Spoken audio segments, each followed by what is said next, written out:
सोनम वांगचुक गेल्या 20 दिवसांपासून दिल्लीतील जंतर मंतर येथे उपोषण करत आहेत. यापूर्वी अण्णा हजारे यांच्या उपोषणाला पाठिंबा देण्यासाठी गेलेले आमिर खान आता कुठे आहेत, असा प्रश्न अनेक जण उपस्थित करत होते. विशेषतः 3 इडियट्स हा चित्रपट वांगचुक यांच्या कामांपासून प्रेरित असल्याचे मानले जात असल्याने हा प्रश्न विचारला जात होता. यावर आमिर म्हणाला, हा एक गैरसमज आहे.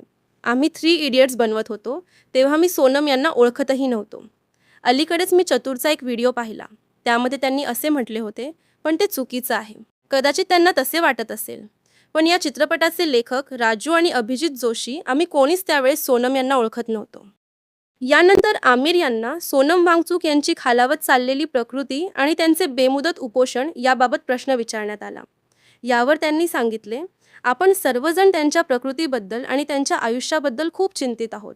यावर चांगला तोडगा निघेल अशी आम्हाला आशा आहे.